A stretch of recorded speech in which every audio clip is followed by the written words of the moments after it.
Joko Widodo tidak bisa menjadi presiden tanpa dukungan para pengembang. Pengembang. Oh iya, omongan Ahok jelas. Apa kalimat Aguan? Apa kalimat Aguan? Kami harus menyelamatkan muka presiden. Weh, ayo, ayo kita bilang. Dan menurut Anda itu adalah kerusakan. Anda bisa jelaskan bagaimana kerusakan ketika presiden dikuasai oleh oligarki? Gampang sekali.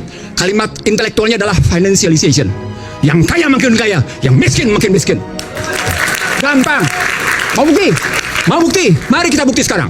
Berapa SBN yang dikeluarkan oleh pemerintah? Siapa yang bayar? Anda termasuk membayar, Aiman. Sementara mereka makin kaya, Anda habis-habisan dimakan pajaknya. Orang-orang miskin ini yang membayar pajak itu untuk orang kaya. Saya tulisin yang kedua. Saya tulisin yang kedua. Dan Anda tidak bisa bantah. Karena saya bicara dengan data. Terjadi deindustrialisasi. Akibatnya PHK di mana-mana. Apa kaitannya deindustrialisasi dengan kekuatan oligarki tadi yang mendukung pemerintah? Karena sistem membenarkan bahwa lebih asik main di sektor keuangan daripada berjalan dalam sistem hukum yang tidak punya kepastian. Mereka mendapatkan karpet Dan merah. itu kemudian hukumnya bisa dibeli. Itulah wujudnya koalisi menjadi alat kekuasaan. Tuh, kayak gitu. Itulah Tadi yang disebut oleh Huniani tadi, itu bagian dari proses pembuktian itu. Ada yang ketiga, Iman. Ada yang ketiga, yang Anda tidak bisa bantah. Bahkan masyarakat Indonesia tidak bisa bantah. Apa itu? Sticky Gini ratio. Apa itu sticky Gini ratio? Susah nurunin Gini ratio. Kesenjangannya tinggi. Tinggi. Nggak bisa dibantah. Angka bicara. BPS bilang 0,382.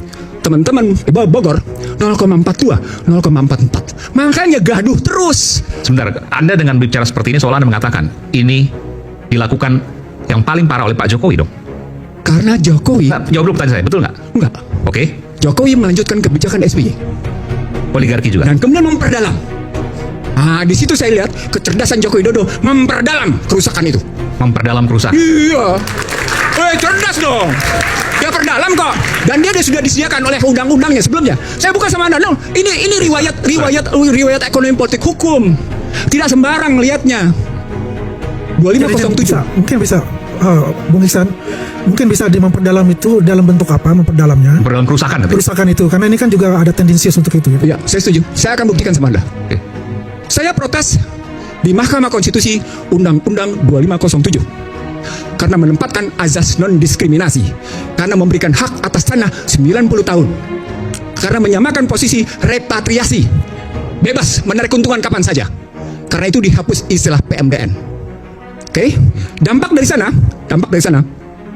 salah satu penilaian yang muncul dari Bank Dunia, Indonesia telah mengalami kebebasan di berbagai sektor dengan sangat memuaskan. Artinya Indonesia sudah sangat liberal. Apa dampaknya? Orang asing begitu enak menguasai. Struktural nih, struktural. Ya. Orang asing menguasai sumber daya, produksi, distribusi, logistik. Contoh realnya dan efek buruknya. Contoh realnya. Oke. Siapa yang kuasai nikel? Cina. Oke, luar. Siapa? yang Sebut-sebut aja. Oke, siapa yang menguasai batu bara? Luar. Sebagian orang dalam, tapi sebagian juga luar. Siapa yang menguasai emas? Seterusnya luar. Oke, sejumlah mineral itu dalam sedemikian rupa. Dan dibikin lagi undang-undang tentang 38 tahun 2008 tentang bagaimana MEA, tentang azas non-diskriminasi. Lagi-lagi kita semua disamakan oleh orang asing kedudukannya. Poinnya adalah bagaimana mungkin yang tidak lulus SD itu mesti perang sama orang asing. Puas? Oke, sudah. Dari sana kemudian terjadi lintas kebebasan para pekerja. Maka datanglah orang-orang asing itu. Artinya SBY menyediakan itu. Lihat undang-undangnya. Joko Widodo kemudian menerbitkan berbagai kebijakan, termasuk visa. Visanya kan bebas visa. Kebebasan visa habis-habisan. Lalu kemudian ada juga second home visa. Itu kan semua hitung-hitungan uang. Lalu bahkan memberikan yang namanya tax holiday yang demikian panjang. Habis-habisan.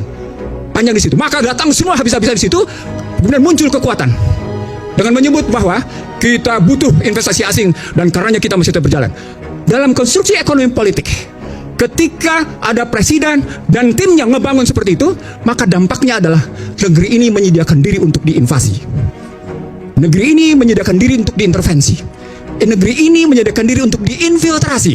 Negeri ini menyediakan diri untuk yang namanya diintimidasi. Negeri ini menyediakan diri untuk diindoktrinasi. Ujungnya apa? Inflasi. Ketika inflasi terjadi, Anda takut dengan yang namanya suku bunga. Akibatnya apa? Seperti hari ini, kejadian hari ini. Nilai tukar 16.450. Data saya menunjukkan selama 40 tahun terakhir jatuhnya itu begini. Dolar. Rupiah. Iya, rupiah maksudnya terhadap dolar. Dolar habis. Sangat artinya, curam sekali. Apa artinya? Artinya ketika dia berhubungan dengan fiskal dengan utang, tak keru-keruan. Nah, di situ orang melihat bandingan antara, saya jawab Yandi, bandingan antara utang yang diciptakan di era SBY dengan utang yang diciptakan di era Joko Widodo.